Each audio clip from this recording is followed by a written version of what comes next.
l'Éternel, car il entend ma voix. Il a penché vers moi son oreille, et je le chanterai toute ma vie.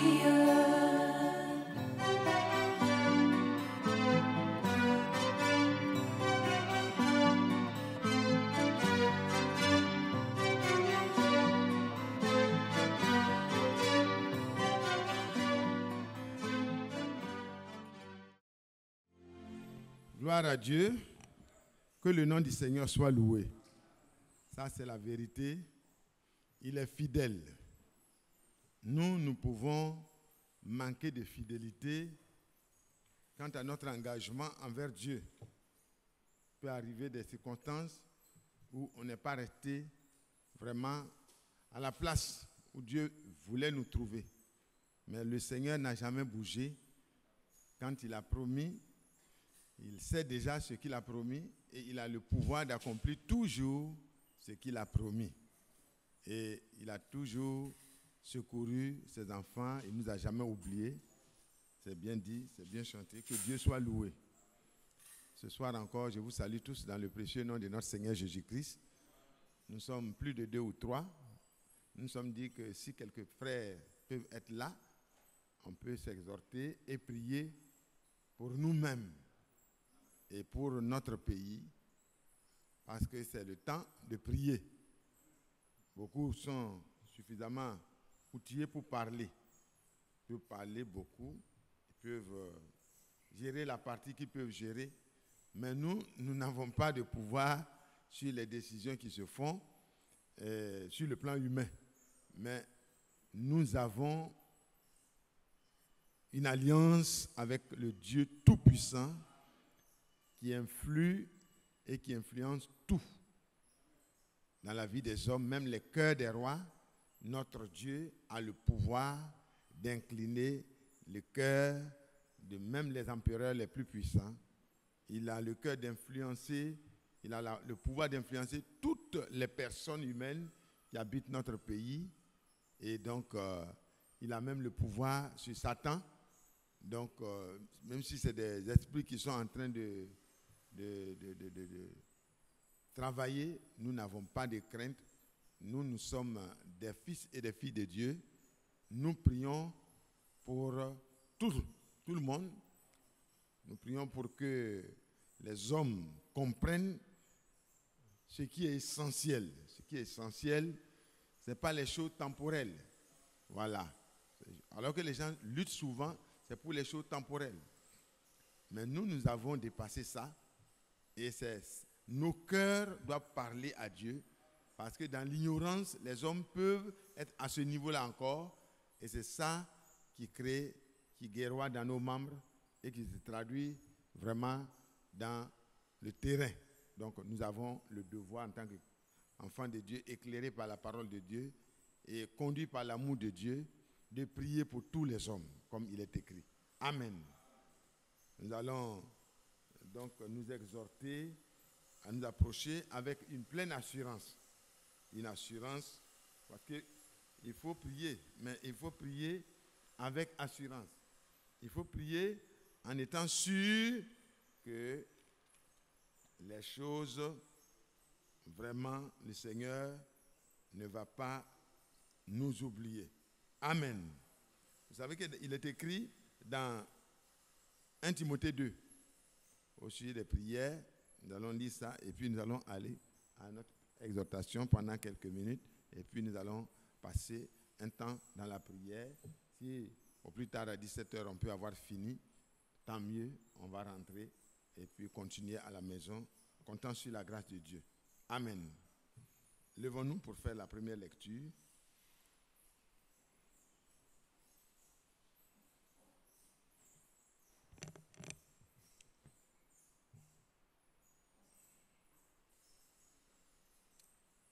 C'est 1 Timothée 2. Nous avons lu ça ensemble avec Frère Isaac le mercredi. J'exhorte donc, avant toute chose, à faire des prières, des supplications des requêtes, des actions de grâce pour tous les hommes. Dites Amen. Vous voyez que quand la Bible dit pour tous les hommes, le chrétien ne peut pas dire autrement. Vous avez compris, frères et sœurs? Le Seigneur te mandate, toi et moi, et il le dit par la bouche de son premier messager, par l'apôtre qui a été désigné pour prêcher aux païens, pour les faire sortir des ténèbres, pour les amener à la lumière, pour les faire passer de Satan à Dieu. Cet homme mandaté-là nous dit, à vous et moi, que nous devons, et il nous exhorte. Amen. Avant toute chose, ça veut dire qu'on a beaucoup de choses, hein? Mais dans la situation actuelle, là, surtout, ça prend tout son sens. Avant toute chose, vous avez bien fait de venir, parce qu'avant toute chose, voilà ce que nous devons faire. J'exhorte donc, avant toute chose, à faire des prières, des supplications, des requêtes, des actions de grâce pour ceux qui nous aiment, pour ceux qui sont bien, pour tous les hommes. Voici la position du chrétien. Le chrétien est pro-Jésus. Amen. Notre cœur doit être dégonflé, libéré, purifié de toute position qui n'est pas cette position-là. Sinon, nous ne pouvons pas prier avec assurance.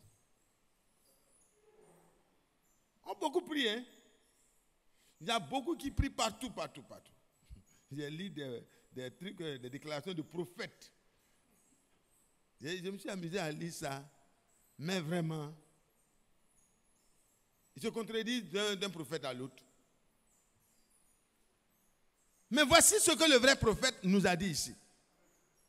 Je ne dis pas qu'ils sont faux, mais le prophète au moins dont nous avons l'assurance que Dieu l'a mandaté, qu'il nous a envoyé. Paul n'était pas un simple apôtre, il avait aussi vraiment ce ministère-là. Il pouvait dire les choses d'avance. Et ici, ce qu'il a dit, ce qu'il a écrit là, ça nous concerne. C'est un apôtre mandaté. Il dit, nous devons faire des prières avant toute chose. Des prières, des supplications, des requêtes, des actions de grâce pour tous les hommes, pour les rois et pour tous ceux qui sont élevés en dignité, afin que nous menions une vie paisible et tranquille en toute piété et honnêteté. Voilà ce que Dieu nous recommande. Et si chaque chrétien prend à cœur de mettre en pratique ce que Dieu nous ordonne et nous exhorte à faire, nous aurons fait notre portion, notre part, la chose qui est utile aux yeux de Dieu. C'est ça pour le chrétien. On va prier. Notre frère Emmanuel va prendre le micro, il va prier.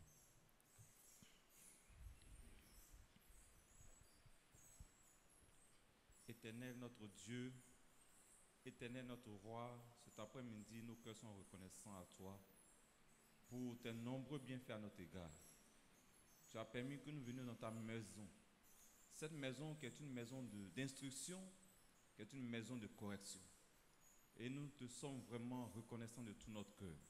Oh notre Dieu, c'est le meilleur endroit où nous pouvons être pour nous ressourcer. Seigneur, c'est pourquoi nous voulons te dire encore une fois merci. Alors que ta parole, qui est la source de vie, vient d'être lue, nous voulons te recommander la suite, afin que tu inspires ton serviteur. Seigneur, afin que tout ce qui sera dit, tout ce qui sortira de sa bouche ne vienne pas de lui-même, mais que cela provienne du trône de la grâce. Amen. Et que nos cœurs soient vraiment désaltérés, afin que cela puisse nous vraiment conduire, Seigneur, dans la prière. Inspire-le vraiment, Seigneur. Oh notre Dieu, cette parole, oh Dieu, elle est la pure vérité. Tu nous exhortes à prier pour tous les hommes, que cela soit ainsi pour tout un chacun de nous.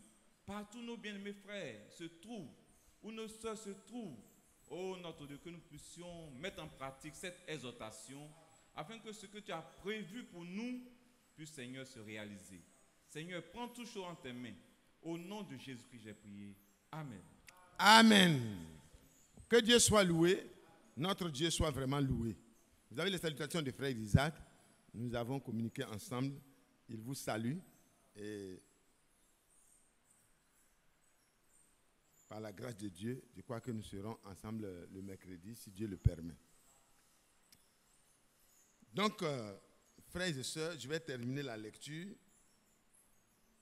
Cela est bon et agréable devant Dieu, notre Sauveur, qui veut que tous les hommes, le mot tout encore est là, qui veut que tous les hommes soient sauvés et parviennent à la connaissance de la vérité. Parce que vous connaîtrez la vérité et la vérité vous affranchira, vous rendra libre. Un homme qui n'a pas encore la connaissance de la vérité, ne soyez pas étonnés de son esclavage, de son comportement et de sa manière de faire. Et ne le condamnez pas. Voilà. Dieu veut que tous les hommes, sans aucune différence, soient amenés au Sauveur. Amen. Il veut que les hommes soient sauvés, tous les hommes, et parviennent à la connaissance de la vérité. Maintenant, moi je ne sais pas qui est prédestiné et qui ne l'est pas. C'est pourquoi Dieu ne me donne pas la tâche difficile de juger. Dieu ne me donne pas cette tâche-là, c'est trop difficile. Parce que pour juger correctement, il faut faire une instruction du dossier, il faut faire des enquêtes, il faut vérifier, il faut faire comment, je ne sais pas comment on appelle ça en termes juridiques, mais il faut avoir tous les éléments qui te permettent de juger sans te tromper. Alors qu'un seul a tous les éléments des dossiers de chacun de nous. C'est Dieu. Avant qu'aucun homme ne fût créé, Dieu connaissait déjà le parcours de chacun individuellement. C'est pourquoi ceux qu'il a d'avance connus, il peut les prédestiner à être semblables à l'image de son Fils. Il peut les appeler au temps convenable, il peut les justifier au temps convenable, et tu peux être en train de juger la personne et Dieu est en train de lui accorder la grâce de connaître la vérité et d'être justifié. Regardez cette prostituée. Elle s'est retrouvée vraiment sans y être invitée. Mais elle faisait partie des invités de Dieu dans la maison de Lévi. Elle est arrivée et elle s'est mise en contact direct avec le Seigneur Jésus, en train de pleurer sur ses pieds, de mouiller ses pieds, de laver ses pieds, et de les essuyer avec ses cheveux, et de verser son parfum d'abattre de grand prix sur les pieds du Seigneur, et de pleurer par rapport à sa vie intérieure que personne ne peut influencer. Parce qu'elle était déjà esclave de ce qui a triomphé d'elle. Ça peut avoir commencé de manière involontaire. Mais chacun de nous, frères et sœurs, en dehors de la grâce de Dieu, nous sommes déjà perdus. Et les hommes qui étaient là, ils étaient en train de juger cette pauvre femme. Au lieu d'intercéder pour sa situation grave, ils étaient en train de la condamner. Pourquoi le maître permet qu'une telle femme, une espèce comme ça, puisse le toucher? Nous avons cru qu'il était prophète, mais s'il l'était vraiment, comme nous l'avons pensé, il n'aurait su déjà quelle espèce de femme est en train de communier avec lui. Ce n'est pas clair ce que cette femme fait. Non, mais c'était clair. Aux yeux de Dieu, c'était clair. Le jugement de l'homme est truffé d'erreurs. Mais le jugement de Dieu est parfait. C'est pourquoi, frères et sœurs, Dieu nous a donné la meilleure place. Quand nous avons été rachetés et éclairés, nous sommes d'accord avec Dieu qui veut que tous les hommes soient sauvés. Amen. Dieu veut que tous les hommes soient sauvés et que les hommes soient amenés, parviennent à la connaissance de la vérité. Parce que s'ils ne connaissent pas la vérité, comme nous l'avons déjà cité, voilà, la citation se trouve dans Jean, au chapitre 8. Quand le Seigneur parlait, il a dit aux Juifs, au verset 31, Jean 8, verset 31, et il dit aux Juifs qui avaient cru en lui, si vous demeurez dans ma parole, si vous demeurez en moi, ça veut dire si vous demeurez dans ma parole. Si vous demeurez dans ma parole, vous êtes vraiment mes disciples. Et les frères qui sont vraiment disciples du Seigneur, qu'est-ce qu'ils doivent faire? Ils sont exhortés à faire des prières, des supplications, des requêtes, des actions de grâce pour tous les hommes, sans exception, sans exclusion. Amen. Pour les rois et pour ceux qui sont élevés en dignité, afin que nous menions une vie paisible et tranquille en toute piété et honnêteté. Cela est bon et agréable devant Dieu, notre Sauveur. C'est Dieu qui nous a sauvés en Jésus-Christ. Qui veut que tous les hommes soient sauvés et parviennent à la connaissance de la vérité. Vous savez, ici il dit, si vous demeurez dans ma parole, vous êtes vraiment mes disciples. Vous connaîtrez la vérité. Et la vérité vous affranchira. Et dans une autre tradition, vous rendra libre. Et ils ont cru qu'ils étaient déjà libres. Il dit, mais nous sommes la postérité d'Abraham. Et nous ne fûmes jamais esclaves de personne. Comment dis-tu? Vous deviendrez libres. Ah oui, nous avons le message de Branham. Nous avons le messager de notre temps. Nous écoutons les enseignements de frère Franck. Tout cela est juste. Parce que c'est une grâce de pouvoir être à cette place et d'écouter ces choses qui ont été mandatées par Dieu. Mais il faut que le Seigneur nous révèle la vérité. La vérité, c'est le Seigneur Jésus-Christ. C'est sa parole. Mais qu'elle nous soit révélée. Et il dit, en vérité, je vous le dis, répliqua Jésus. Quiconque se livre au péché est esclave du péché. Or, l'esclave ne demeure pas toujours dans la maison. Le Fils y demeure toujours. Si le Fils vous affranchit, vous serez réellement libre. Vous êtes réellement libre. Amen.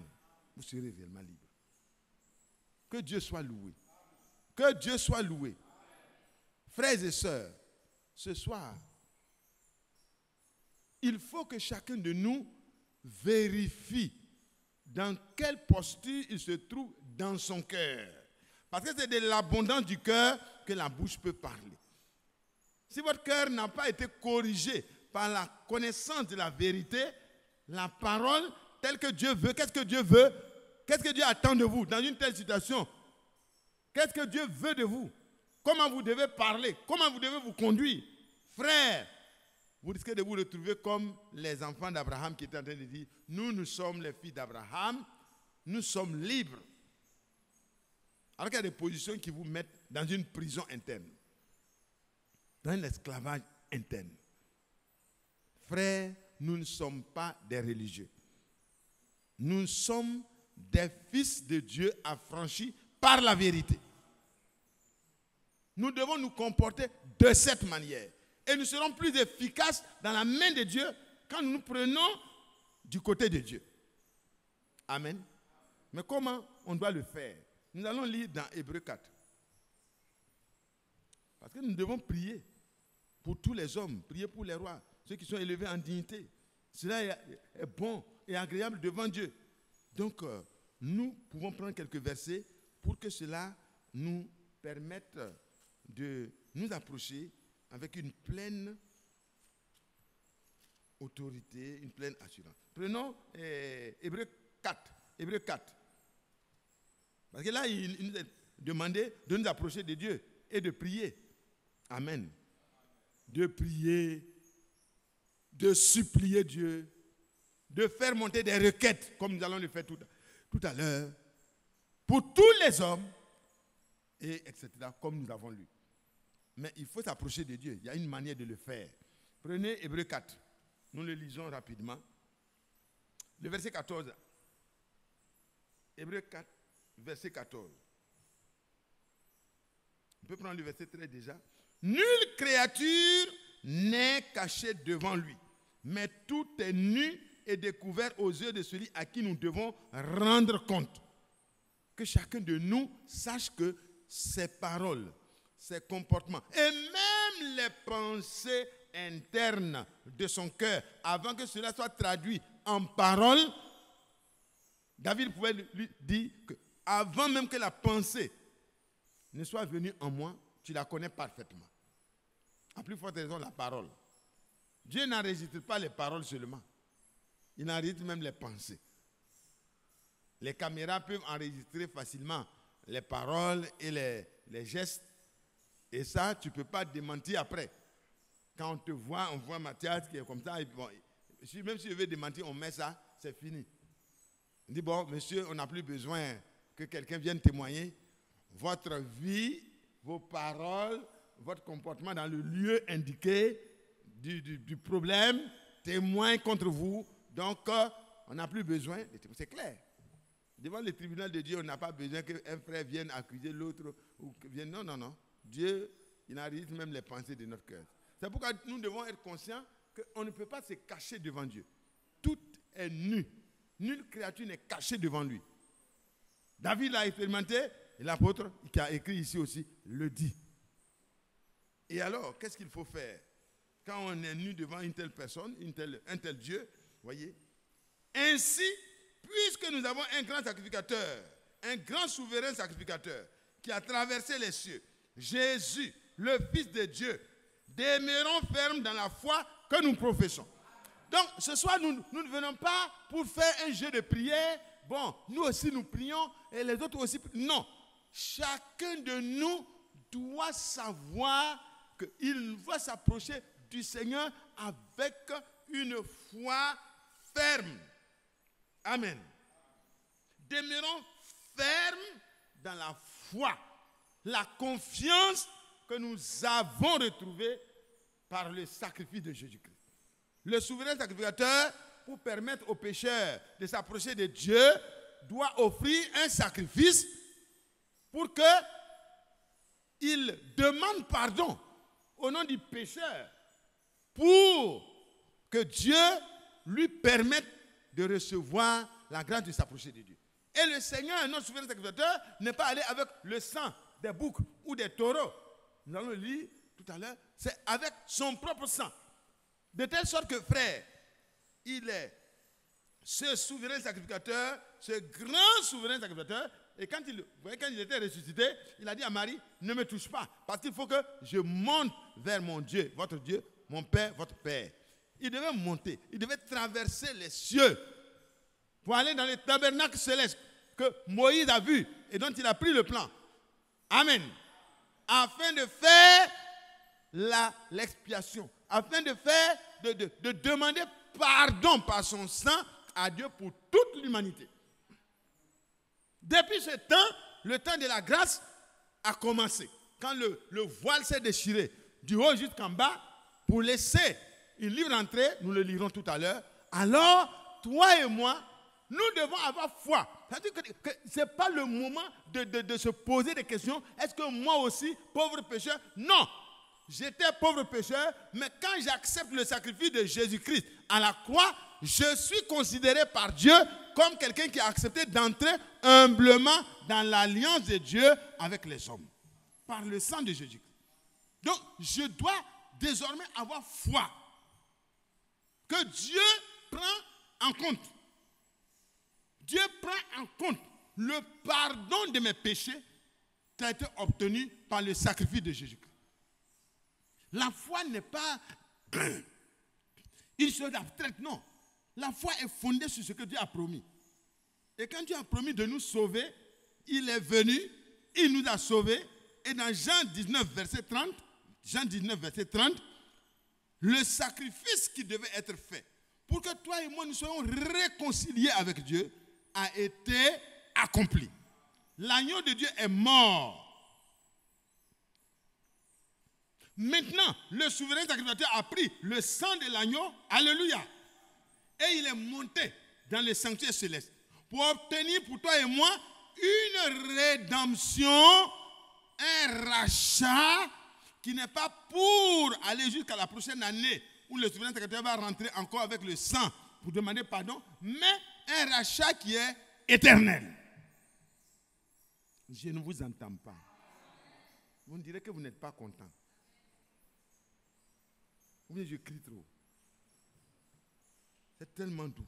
Ainsi donc, voyez, nous devons demeurer fermes dans la foi que nous professons. Car nous n'avons pas un souverain sacrificateur qui ne puisse compatir à nos faiblesses. Est-ce que vous comprenez? Le rôle du souverain sacrificateur et même des sacrificateurs qui sont là pour apporter les victimes, pour que le souverain sacrificateur puisse acheminer ça dans le fait. Ils travaillent ensemble. Nous sommes ouvriers avec Christ. Amen. Nous travaillons actuellement parce que la rédemption a été déjà accomplie. Mais maintenant, il faut que les hommes connaissent la vérité de ce qui s'est passé. Que Dieu puisse parler, permettre aux hommes de comprendre que le problème là a été réglé. La réconciliation avec Dieu a été obtenue. Pas négociée, mais obtenue. Le triomphe de Golgotha est mon triomphe, est ton triomphe. Le péché a été expié. Il a aboli la puissance du péché dans ta vie. Vous pouvez lire ça dans Hébreux 9, à partir du verset 26, 27, 28. Il est apparu et il a aboli par son sacrifice le péché. Quand on dit c'est aboli, ça veut dire le péché, il n'a plus de droit légal sur toi. C'est fini. Il existe encore, hein. Il se promène, il sait des personnes, mais ce sont ceux qui ne savent pas. Peut-être que quand vous ne connaissez pas le droit, les gens peuvent vous tourner. Vous n'avez pas, vous ne savez pas, vous ne connaissez pas vos droits. Mais quand quelqu'un connaît ses droits et qu'effectivement, la grosse est là, qui prouve que j'ai droit à ça, tu n'as pas besoin de négocier avec la personne. Le Seigneur est ce souverain sacrificateur. Et il dit, il est capable. Ça me plaît. Nos problèmes que nous avons là, les faiblesses que nous avons dans la marche, qui font que le diable nous accuse, et puis on ne peut pas s'approcher avec foi, avec assurance. Il dit, mais n'oublie pas que tu as fait ça. N'oublie pas que tu as fait ça. N'oublie pas que tu as fait ça. Ça, c'est possible. Maintenant, si c'est vrai, j'ai un avocat. J'ai un souverain sacrificateur. Nous l'avons chanté. Et il est là, il est compatissant. Parce qu'il sait que chaque faiblesse mérite que Dieu me détruise. Mais dans sa compassion, il souffre à ma place. Il souffrit à ma place déjà à Golgotha. Et il souffre encore à ma place quand il voit que je suis en danger. Et il dit non. J'ai déjà offert ma vie, mon sacrifice pour lui. Voilà, c'est pourquoi le chrétien n'est pas celui qui se met à détruire les autres par sa langue, par sa parole, par ses critiques, par tout ce qu'il peut dire. Si un homme se comporte de cette manière, il n'a pas encore compris ce qui a été fait pour lui-même. Ce n'est pas votre droit, ce n'est pas votre travail. Notre travail, vous et moi, le souverain sacrificateur, il dit, les pécheurs là, ils peuvent s'approcher de lui et il va les aider à obtenir grâce et miséricorde. Pas pour retourner encore dans le même péché, parce que dans le cas de notre souverain sacrificateur, il a le pouvoir d'ôter, de briser le pouvoir du péché. Oh non, c'est merveilleux. Ce n'est pas quelqu'un qui dit, j'ai pitié de toi, bon Dieu, faut être apaisé envers lui aujourd'hui. Et puis demain encore, il va revenir encore. Non, le Seigneur te délivre. Vous voulez lire ça? Prenez Hébreux au chapitre 2. Vous pouvez lire depuis le verset 10, mais on va aller un peu plus vite.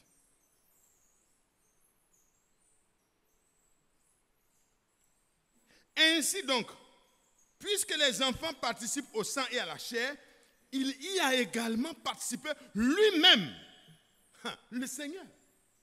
C'est lui seul qui pouvait le faire. Tous les prophètes, les patriarches, tout ça, ils avaient aussi leur faiblesse. Donc ils ne pouvaient pas prendre le devant des choses pour délivrer les autres. Est-ce que vous voyez? Eux aussi, ils ont eu foi.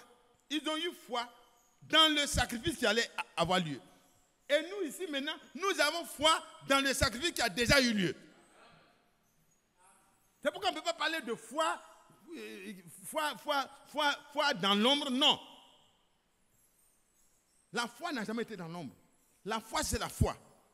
Maintenant, Dieu utilisait l'ombre des choses pour que ceux qui avaient foi en ce temps-là puissent s'approcher de Dieu en attendant que le sacrifice parfait fût accompli. Ça, c'est vrai. Il n'y a pas de salut en aucun autre. Amen. Ça, c'est la vérité. Mais la foi qui donne le salut était déjà dans les premiers, ce qu'on appelle les saints de l'Ancien Testament. Ils avaient la vraie foi. C'est pourquoi, quand le salut est venu, ils sont entrés dans le salut. Et aujourd'hui, vous et moi, nous avons foi. Amen. Nous avons foi. Mais le salut que nous attendons ne va pas rester seulement dans notre esprit et dans notre âme, il va concerner tout notre être. Et notre corps qui soupire et qui gémit va aussi recevoir sa portion, sa part du salut, et nous recevrons un corps qui va revêtir l'immortalité et l'incorruptibilité. Donc c'est là qu'on parle du salut qui nous sera révélé lorsque le Seigneur apparaîtra. Sinon le salut est déjà là. Pour celui qui a cru, il est sauvé. Donc ici, frère, il dit, il a également participé à la chair, au sang et à la chair, lui-même, afin que par la mort, il rende impuissant celui qui avait la puissance de la mort, c'est-à-dire le diable. Ainsi, il délivre. Amen. Oh là là, quand il dit ça. Ainsi, quand il a rencontré la mort, ce jour-là au calvaire, Pierre pouvait dire non, ne parle pas de ta mort. Nous espérons que c'est toi qui es venu, tu vas délivrer Israël de l'Empire romain. Nous sommes là avec toi. Nous allons régner déjà avec toi. Il dit non. Tu mets un scandale. Tes pensées ne sont pas les pensées de Dieu, Pierre. Ici, là, ce n'est pas la révélation. Tu n'as pas compris. Alléluia. Autrefois, c'est Pierre qui avait reçu, effectivement, la révélation de qui est Jésus-Christ. Mais Pierre n'avait pas le plan complet du salut. Il ne comprenait pas tout. Comme vous et moi, on peut ne pas comprendre certaines parties. On peut mélanger. Mais frère, même si on arrive à mélanger, on doit se ressaisir, c'est tout. Ce n'est pas fini. Non, le Seigneur fait grâce. Il tente toujours sa main. Alléluia. Il a dit à Pierre, mais le diable vous a réclamé pour vous cribler. Mais j'ai prié pour vous. Il n'a pas dit, ah, bon, tu ne comprends pas mon plan, tu as tout mélangé, tu es perdu. Non. Il n'est pas perdu. Alléluia. Il peut faire une erreur. Et puis, c'était grave comme erreur. Parce que quand tu confonds la première venue du Seigneur qui est pour expier le péché et la seconde venue du Seigneur qui est pour que nous puissions régner avec lui et tout. Quand tu confonds ça, mais c'est compliqué. Mais le Seigneur n'a pas dit c'est fini. Non, non. Il a corrigé. Et Pierre a compris. Et Pierre est allé. Il a dit, bon, maintenant comme je sais que tu dois mourir, j'irai avec toi et je mourrai avec toi. Il dit, non, tu ne peux pas encore mourir avec moi. Tu es trop faible, tu ne pourras pas t'en sortir. Il dit, non, les autres frères là, ils vont t'abandonner, c'est vrai. Mais moi, Pierre, je sais que tu es le Christ, le Fils du Dieu vivant. Et nous avons cru, et nous avons connu. On ne va pas aller à quelqu'un d'autre. Il a bien confessé. et c'est une bonne confession. Le Seigneur lui a dit, mais c'est vrai. Plus tard, Pierre, tu pourras me suivre. Mais pour le moment, tu ne peux pas me suivre là où je vais. Vous pouvez lire ça dans Jean 13, à partir du verset 36. Notez, vous allez lire vous-même.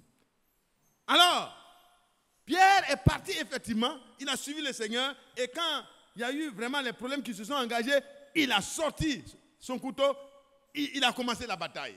La bataille n'est pas charnelle, la bataille n'est pas avec l'épée. Et toi, chrétien, tu dois arrêter tes combats charnels. Tu n'appartiens à aucun parti, tu appartiens à Jésus-Christ. Si c'est pour ça qu'on doit te tuer, il n'y a pas de problème. Mais il ne faut pas aller te mettre dans des problèmes à gauche, à droite. Tu ne seras pas propre comme sacrificateur pour pouvoir présenter tous les gens qui sont venus. Le sacrificateur ne trie pas les gens qui viennent avec les offrandes et dit, bon, toi, je ne te reçois pas. Il faut aller ailleurs. Non, il doit accepter d'acheminer vers Dieu, alléluia, les différentes victimes venant des pécheurs, afin qu'ils obtiennent grâce et miséricorde. Oh, l'amour de Dieu pour nous. Alléluia. Alléluia. Alléluia. Gloire à Dieu. Gloire à Dieu. Et Pierre, il a quand même osé continuer. Il a continué, il a continué. C'est un frère qui est persévérant. Il aime le Seigneur. Il est zélé, comme toi et moi. Mais nous avons besoin de plus que ça. Il sait que nous sommes déjà prêts à être ses témoins. Prêts à mourir pour l'évangile. Et comme il sait que tu as vraiment cru, il va te donner ce qui va te donner le pouvoir de vaincre d'abord le péché et de vaincre la peur de la mort. Parce que le Seigneur a vaincu la mort. Il a anéanti celui qui avait la puissance sur la mort, c'est-à-dire le diable. Le péché donnait à la mort une teneur terrible. Parce que si tu meurs pendant que le péché est en toi, tu ne peux pas t'en sortir. Mais le Seigneur est venu, il a ôté à la mort son aiguillon. Alléluia, il a enlevé ça. Lui-même, il est entré en scène et la mort a planté vraiment tout son puissant aiguillon qu'il a utilisé dans tous les âges. Il a planté ça et il n'a plus pu enlever. Quand il a voulu enlever, c'est le morceau de bois seulement qui est resté dans sa main. Le Seigneur a pris l'aiguillon et la mort était déjà en fuite. La mort va être mise en prison bientôt. Alléluia. Le diable, la mort et tout va les mettre en prison pendant les 1000 ans. Et après, tout sera anéanti complètement. Que Dieu soit loué. Et ainsi, frères et sœurs, tout ça c'est pourquoi? C'est pour que le chrétien puisse s'approcher de Dieu avec les besoins ponctuels, les besoins pour son pays, les besoins pour sa maison, les besoins personnels. Le chrétien ne doit pas s'approcher de Dieu en étant quelqu'un qui ballotte. Non. Il doit s'approcher avec une pleine assurance. Et ton assurance ne vient pas de ce que tu es vraiment, tu arrives à prier, tu pries fort. Ce n'est pas ça. L'assurance ne vient pas de longues prières ou des grosses prières. Non, ça vient de Golgotha. Si le Seigneur te révèle ce qui a été fait pour toi à Golgotha, tu t'approches de Dieu, tu sais que tu as droit, par la grâce de Dieu, de t'approcher de Dieu. Oh, que c'est beau. Ainsi, il délivre tous ceux qui, par crainte de la mort, étaient toute leur vie retenus dans la servitude. Vous savez que même les hommes qui sont en train de lutter, à gauche, à droite, c'est pourquoi? C'est pour la petite vie là. On lutte pour avoir un peu d'argent. Et quand on en a eu un peu, on lutte pour avoir plus. Quand on en a eu un peu, on lutte pour avoir un peu plus. Parce qu'on ne sait pas si ça peut finir. Quand on en a eu, on veut lutter pour avoir pour ses enfants. Tout ça, c'est la crainte de la mort. Mais quand le chrétien a rencontré le Seigneur a détruit pour toujours la crainte et la peur de la mort. Le chrétien avance. C'est pourquoi des hommes, des croyants, des gens qui avaient la foi en ce rédempteur-là, comme Job, pouvaient être assis dans la cendre, assis. Il n'avait même pas de poudre pour mettre sur ses plaies. Le plus riche de tout l'Orient. Il a perdu toutes ses richesses. Il a perdu sa santé. Même sa femme souhaite que les choses se terminent parce qu'elle est fatiguée. Elle n'est pas malade. Elle est en bonne santé. Elle n'est pas malade. Maladie, là, ça dure.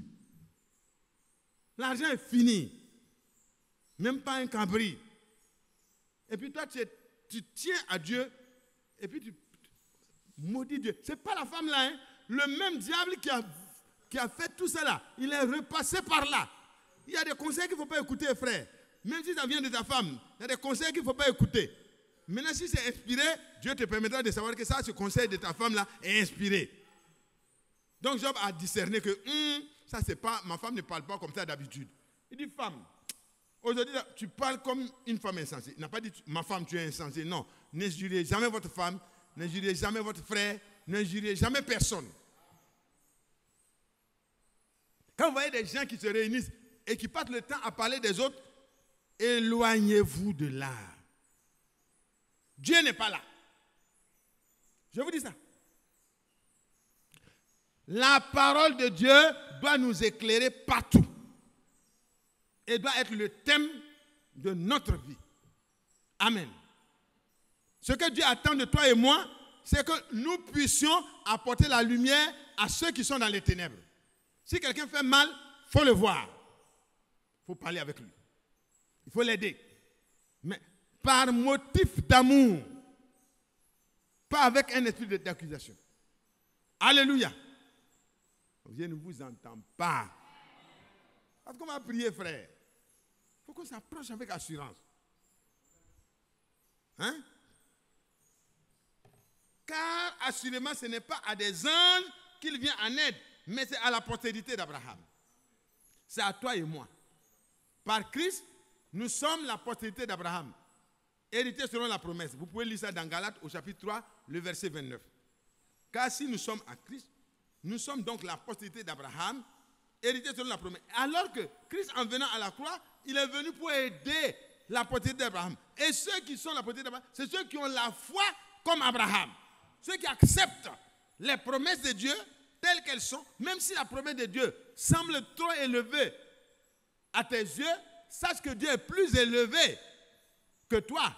Donc ce que Dieu peut promettre est certainement plus élevé. Donc il n'y a pas de problème. Dieu est capable. Donc il est venu à ton aide. Tu n'as pas à avoir peur.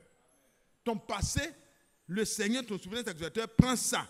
Et il dit, il est capable quoi, de compatir à nos faiblesses. Parce que lui-même a été tenté en toutes choses sans commettre de péché. Oh, c'est bon. Est-ce que vous comprenez bien? Un bon entraîneur, c'est quelqu'un qui a déjà fait le terrain. Est-ce que vous suivez bien? Un bon entraîneur, c'est quelqu'un qui est allé sur le terrain, qui a été un champion. Quand lui, il veut venir vous entraîner, quand il vous entraîne, si c'est dans n'importe quelle discipline, il vous amène à être champion comme lui. Est-ce que vous suivez bien? Et le Seigneur, il a été sur la terre dans un corps de chair. Il a participé au sang et à la chair. C'est-à-dire, il a été un homme comme toi et moi. Il y a eu des femmes autour de lui. Il y a eu la tentation de l'argent. Il y a eu des moments où il n'a rien. Il y a eu des moments où il était incompris. On l'a même traité de chef des démons. Pendant qu'il était en train de faire du bien, on le maltraite. On dit c'est toi le chef des démons. Même quand il était à la croix, on continuait à lui dire si tu es vraiment ce que tu dis là, usurpateur. En fait, on dit qu'il est usurpateur. Il dit qu'il usurpe le titre de fils de Dieu qui veut dire Dieu lui-même manifesté en chair. Ah, si c'est le cas, descend de la croix et nous on va voir. Il n'est pas descendu. Mais c'était une tentation. Il a été tenté comme toi et moi. Parfois que quand les gens nous disent mais si tu es vraiment ce que tu dis là, il faut faire. Le Seigneur a été tenté sur tous les plans. La Bible le dit. Mais dans toutes les tentations, le Seigneur a été vainqueur. Le diable l'a amené sur la montagne. Et d'abord, il a dit, à cause de la nourriture, souvent à cause de la nourriture, les gens sont capables d'aller se prostituer. À cause de nourriture. Ah oui, il y a des exemples. Si vous voyez beaucoup de personnes à la rue Princesse, ça a commencé par problème social. Oui, je n'avais pas de moyens, les oncles ne veulent pas m'aider, personne n'a voulu m'aider. J'ai vu mes petits frères qui souffraient, et de temps en temps, le premier homme est venu. Après, il a vu que ça donne l'argent, il est parti au deuxième. Le troisième a offert mieux, le quatrième a offert mieux, et etc. La jeune femme qui est jolie se retrouve dans les voitures de luxe, et après, quand elle commence à prendre de l'âge, les gens ne viennent plus. Et puis ça devient une prostituée professionnelle, elle n'a pas pu se marier, elle est là. Ne les jugez pas. Parce que nous sommes dans la même ligne. C'est le Seigneur seul qui pouvait juger et condamner la femme adultère, mais il a dit, moi non plus je ne te condamne point. Va et ne continue plus cette vie.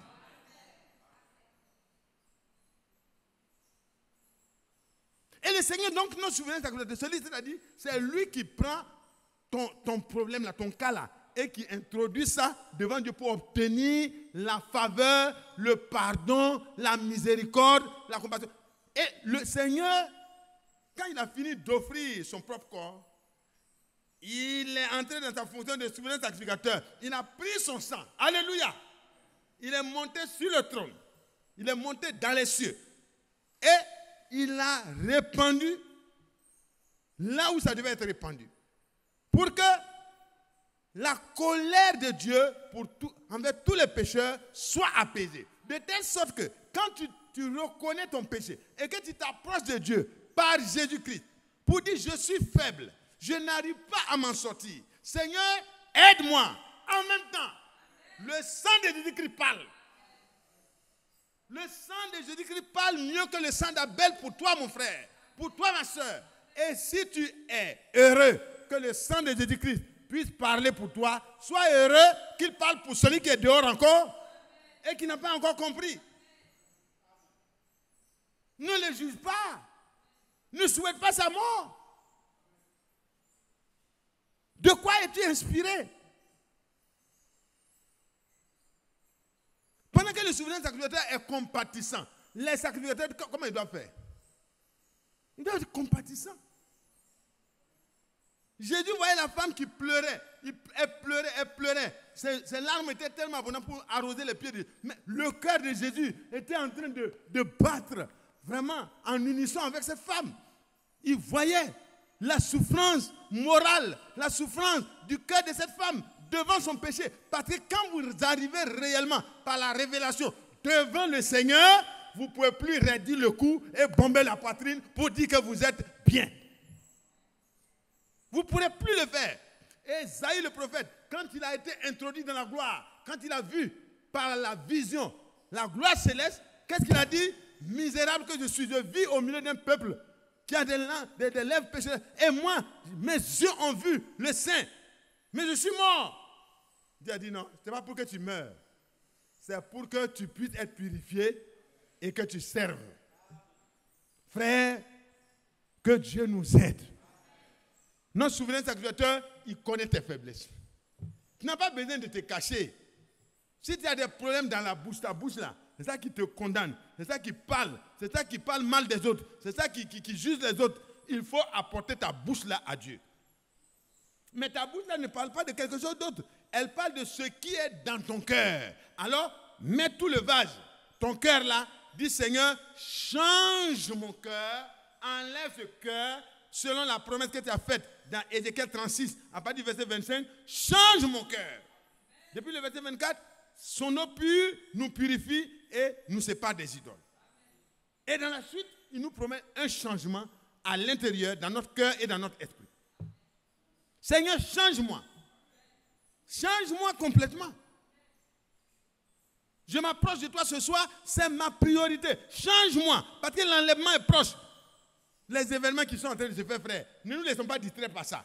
Corona, problème d'élection, problème à gauche, problème à droite. Ne te laisse pas distraire. l'objectif principal du diable, c'est de nous distraire. Mais l'objectif principal du chrétien, c'est d'être prêt pour le jour de son avènement. Il faut être prêt. Allez, dans ce qui se passe là, ton cœur sera éprouvé. Ah oui, hein? Ce qui se passe là, ton cœur sera éprouvé. Si tu es encore si bas que tu es dans les propres, vraiment, honte à toi. Chrétien, ça suffit. Et le chrétien, il est compatissant. Comme le souverain sacrificateur est compatissant. La pécheresse a pu s'approcher de lui. Et il sentait, il voyait, il comprenait. Mais les autres ne comprenaient pas. Ils étaient en dehors de cette communion-là. Ils étaient en train de juger. Ils n'ont pas jugé la pécheresse seulement. Hein. Ils ont jugé même le Seigneur. S'il était vraiment prophète. C'est-à-dire qu'il n'est même pas prophète. Il n'est même pas capable de savoir que c'est une prostituée. Comment? Moi, je croyais que c'était un prophète que j'ai invité chez moi. Mais la réalité, c'est qu'il ne connaissait même pas Jésus. Nous ne devons pas connaître Jésus selon la chair. Je crois que c'est dans 2 Corinthiens, chapitre 4, à partir du verset 16. Même si nous avions connu le Seigneur dans la chair, nous ne devons plus le connaître de cette manière. Nous devons prier le Seigneur ce soir pour que le Seigneur nous plonge réellement dans son intimité, pour qu'on perde nos sentiments personnels, nos comportements personnels, notre cœur personnel, qu'il change ça, qu'il change notre esprit, et que Dieu, parce qu'il ne peut pas mettre du nouveau vin dans les vieilles outres, hein. Il ne peut pas prendre un nouveau morceau de tissu pour aller mettre sur un vieil habit. Ça va se déchirer et ça sera plus grave. Il veut te donner un cœur nouveau, un esprit nouveau. Et alors, le Saint-Esprit, Dieu lui-même, va venir habiter à l'intérieur. Et de cette manière-là, il va te donner la capacité. Quand on dit Dieu rend capable, c'est de cette manière-là. Il te rend capable d'obéir à sa parole. Il te donne cette nature. Il te donne sa puissance. Il t'en revêt. Et il te scelle, il ferme tout. Le diable ne peut plus rentrer, il ne peut plus sortir. Il est déjà sorti. Alléluia. Il est déjà sorti, il ne peut plus rentrer. Et les gens vont te voir, ils vont dire, mais c'est pas elle, c'est pas Marie de Magdala. Oui, elle dit c'est moi. Mais pourquoi tu n'es plus dans ton accoutrement d'avant là? Tu avais les jupes là, on te voit, tu es une belle femme là. Elle dit, ça c'est hier. Autrefois, j'étais à votre disposition. Mais aujourd'hui, je suis à la disposition d'un nouveau maître. Hein? Tu as eu un nouveau maître?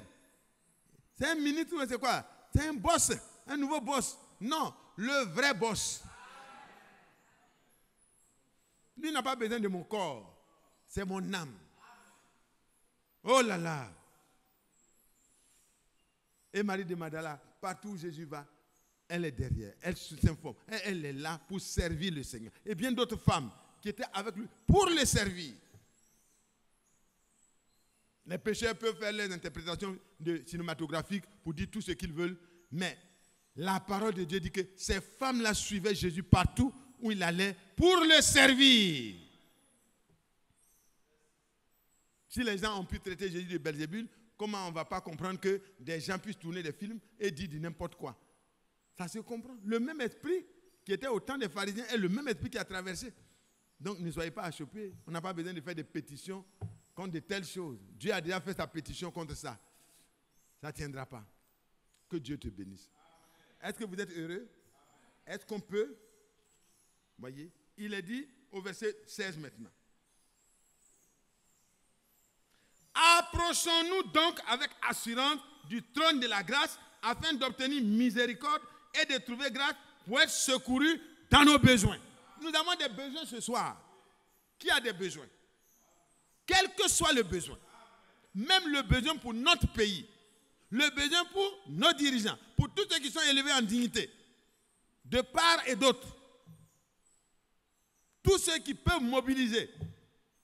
Ceux qui sont élevés en dignité. Nous prierons pour eux. Dans l'amour du Seigneur. Pour que Dieu lui-même se révèle à eux. S'ils ne peuvent pas être sauvés, que Dieu oriente au moins leurs décisions afin que cela incline en notre faveur et en faveur de tout le peuple de la Côte d'Ivoire. Qui veut ça? Parce que Dieu veut ça. Je veux ça parce que Dieu veut ça. Dieu veut que je prie pour tous les hommes. Et Dieu nous dit ici, par sa parole, que nous devons nous approcher du trône de grâce. Du trône de la grâce avec assurance. L'assurance provient de quoi? De tout ce que nous avons lu. Le Seigneur est là à notre disposition. Son sang parle. Et s'il y a des problèmes que nous évoquons qui touchent notre communion avec Dieu, on peut demander pardon immédiatement. Nous avons un souverain sacrificateur qui est compatissant et miséricordieux. Il a traversé les mêmes tentations, mais il n'a jamais succombé à la tentation. Donc il peut te montrer comment ne pas succomber. Il ne faut pas attendre de tomber avant d'appeler au secours. Quand tu commences à voir que, quand je vais dans le quartier, là, il y a une jeune femme qui me salue, sa salutation là n'est pas claire. Mon ami, il faut apporter ton problème à Dieu et puis il faut changer de route. C'est tout. Tu apportes ton problème à Dieu et puis il faut changer de route. Si tu es une jeune fille, tu vois que le pied est en train d'être tendu, il faut prier, Seigneur, tu es le souverain sacrificateur de mon alliance. Tu es compatissant. Secours-moi parce que je sens qu'il y a un répondant en moi. Le problème n'est pas l'autre. Hein? Frère David, c'est pas vrai? Je ne peux pas éliminer tous les pécheurs sur la terre. Une jolie femme ne peut pas empêcher les hommes de la regarder. Elle doit s'habiller correctement. Ça, c'est sa part. Elle doit s'habiller décemment. Ça, c'est sa part. Elle ne doit pas dessiner sa jupe jusqu'à ici. Non. Ça, ce n'est pas son travail. Elle doit s'habiller décemment. Maintenant, si tu t'habilles comme ma fille là est habillée là, comme ma fille est habillée, et puis tu traverses le quartier, et puis les gens te regardent, tu es belle. Tu continues ta route. Dis Seigneur, on dit que je suis belle. Continue ta route. À Dieu soit la gloire. C'est lui qui t'a créé belle. Ça, ce n'est pas le péché. Ce n'est pas le péché. Tu as entendu? Ça ne doit pas te faire t'arrêter. Non. Il ne faut pas dire ça. Il a lancé son hameçon. Même s'il a garé une limousine. Madame, je vais vous rapprocher. Vous allez où? Je vais à côté, derrière écouter vers IGS. Tu dis, mademoiselle, vous allez marcher comme ça, venez monter. Non, tu dis, monsieur, merci. Tonton, merci. Grand-père, s'il a des cheveux blancs, tu profites, tu dis, grand-père, merci.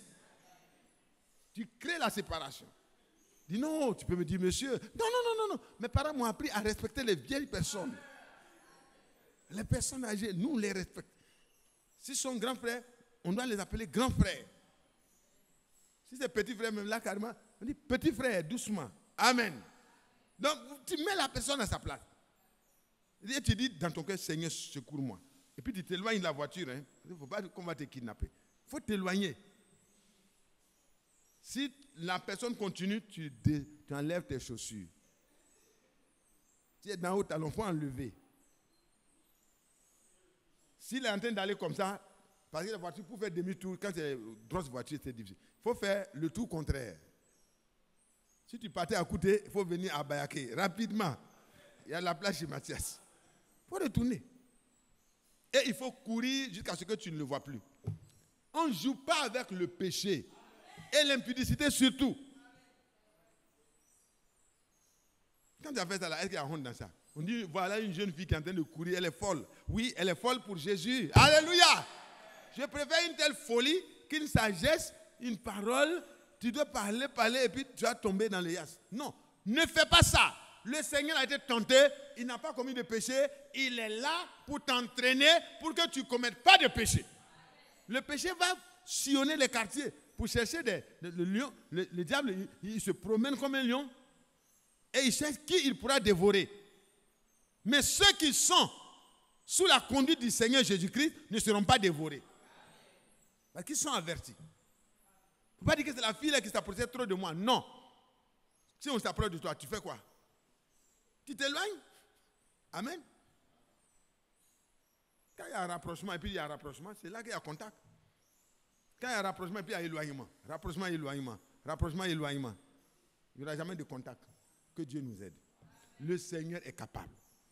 Donc, approchons-nous comment? Avec assurance. Parce que Dieu est prêt à nous permettre d'obtenir sa miséricorde et de trouver grâce pour être secourus dans tous nos besoins. Amen. Amen. Nous allons continuer. Oh, il est déjà l'heure. Je vais m'arrêter. Que Dieu nous bénisse. Que Dieu nous bénisse. Que Dieu nous bénisse. Oh, que le Seigneur nous bénisse. Il y a tellement de choses qu'on aurait pu lire, mais on va s'arrêter là. Amen. Gloire à Dieu. Est-ce qu'on peut s'approcher avec assurance en usant du sang de Jésus-Christ? On va lire quand même Hébreux 10 là. Juste. Ainsi donc, frères, verset 19. Ainsi donc, frères, nous avons au moyen du sang de Jésus une libre entrée dans le sanctuaire. Et l'adorateur entre dans le sanctuaire, soit pour demander pardon pour ses péchés ou pour rendre grâce à Dieu pour quelque chose que Dieu lui a fait. Vous voyez, on entre avec des sacrifices d'action de grâce ou alors des sacrifices pour le péché. Et c'est comme ça qu'il faut entrer toujours au sanctuaire. Parce que c'est là notre place. Toi et moi, nous avons une libre entrée au sanctuaire au moyen du sang de Jésus. Par la route nouvelle et vivante qu'il a inaugurée pour nous à travers du voile, c'est-à-dire de sa chair. Et nous avons un souverain sacrificateur établi sur la maison de Dieu. Et ce souverain sacrificateur, Dieu merci, il est compatissant, il est miséricordieux et il sait nous secourir quand nous avons des besoins, quand nous avons des faiblesses. Oh, que Dieu soit loué. Et il dit, approchons-nous donc avec un cœur sincère. Ce soir, toutes les requêtes que nous allons présenter à Dieu, il faut le faire avec un cœur sincère. Demande pardon pour les maladresses de ton comportement dans ce qui se passe ou bien dans ce qui est passé. Et approche-toi du Seigneur. Vraiment pour toi-même d'abord. Et après, approche-toi du Seigneur pour les frères qui ont perdu l'équilibre. Que le Seigneur les ramène à l'équilibre. Dans le comportement, dans les sentiments, dans tout ce que nous faisons, nous devons ressembler au Seigneur. Nous devons lui ressembler. Actuellement, il joue son rôle, après avoir été médiateur, le frère l'a chanté, maintenant il joue son rôle d'intercesseur. Alléluia. De médiateur. Il joue son rôle de souverain sacrificateur. Il fait la médiation entre le pécheur et Dieu pour demander pardon et nous permettre d'obtenir grâce et miséricorde.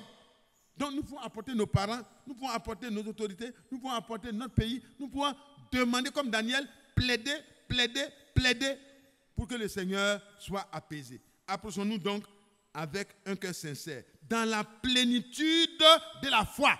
Il faut avoir foi quand on s'approche de Dieu. Et puis quoi? Les cœurs purifiés d'une mauvaise conscience. Si tu as fait quelque chose dont ta conscience te rappelle, il faut demander rapidement pardon.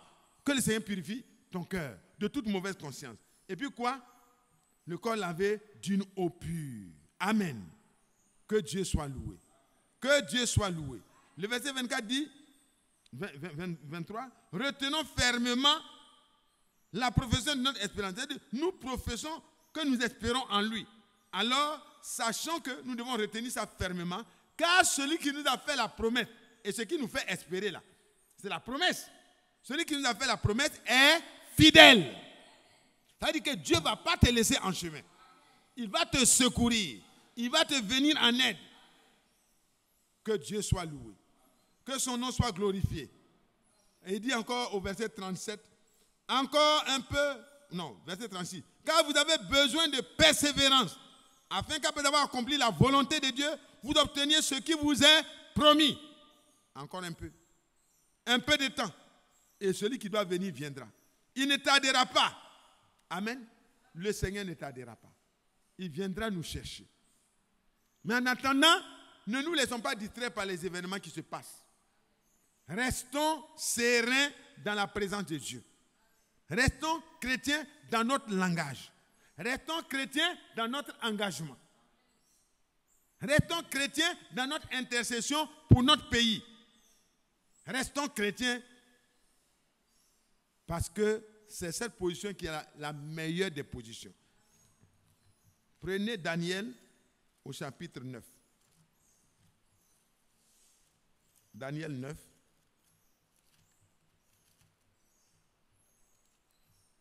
De toute façon, ce sujet n'est pas long, donc on va prier. Daniel 9.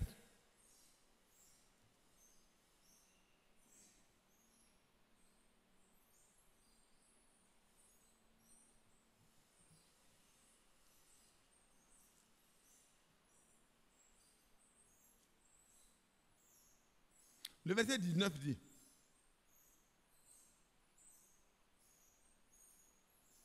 verset 18 même, on peut prendre. Mon Dieu, prête l'oreille et écoute. Ouvre les yeux, Seigneur, et regarde nos ruines. Oh, c'était déjà fait. Hein? Nous aussi, on peut regarder ce qui s'est passé par le passé et regarder ce qui peut arriver. Il dit, Seigneur, ouvre les yeux, regarde ce qui arrive, regarde ce qui se passe. Regarde la ville sur laquelle ton nom est invoqué. Là, c'était Jérusalem. Nous ne sommes pas le peuple et la ville choisis par Dieu. Non, c'est clair. Mais nous avons un endroit où nous demeurons. Et la parole de Dieu nous dit, priez pour la paix et le bien du pays et la ville dans laquelle vous êtes. Il dit, ce n'est pas à cause de notre justice que nous te présentons nos supplications. C'est à cause de tes grandes compassions. Et il va dire maintenant en insistant. Il dit, priez, suppliez, faites des requêtes. Et Daniel faisait ça pour son peuple et pour lui-même. Quand vous lisez en avant, vous allez voir que Daniel a intercédé pour lui-même. Le prophète Daniel pouvait demander pardon pour toutes les erreurs qu'il a commises, les fautes, et pour son peuple. Et il dit ici, Seigneur, écoute. Seigneur, pardonne. Seigneur, sois attentif. C'est des supplications, c'est urgent. Et il dit, agis et ne tarde pas. Agis, Seigneur, en notre faveur. Et ne tarde pas. Par amour pour toi. Oh mon Dieu. Par amour pour toi. Que Dieu soit loué. Son nom est invoqué sur nous, comme il est invoqué sur le peuple de Dieu en Israël. Sa grâce nous a été révélée. Frères et sœurs, nous avons le pouvoir, nous avons le devoir du moins, et la grâce de nous approcher du trône de la grâce, comme Daniel l'a fait, pour être secourus dans nos besoins. Et le sang de Jésus-Christ parle plus fort que le sang des boucs et des taureaux. Voyez, je pense que c'était la préfiguration, mais le Seigneur est l'accomplissement. Nous pourrons nous approcher donc par le sang qui a été versé à Golgotha. Parlons d'abord pour nous-mêmes. Là où nous avons commis des erreurs dans notre manière de voir les choses, que Dieu nous pardonne. Et quand nous aurons fini ça, prions les uns pour les autres, afin que le Seigneur rétablisse l'équilibre dans la vie, la marche et la vision de chaque frère par rapport aux événements qui se passent.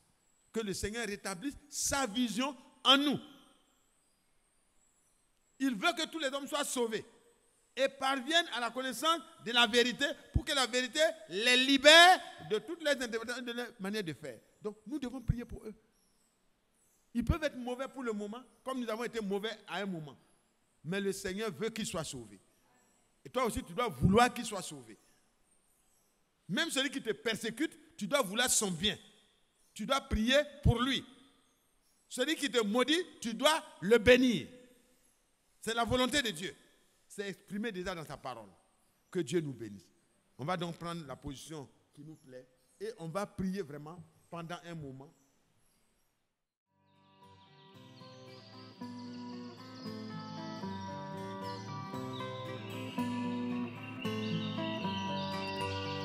J'aime l'Éternel, car il entend ma voix. Il a penché vers moi son oreille, et je le chanterai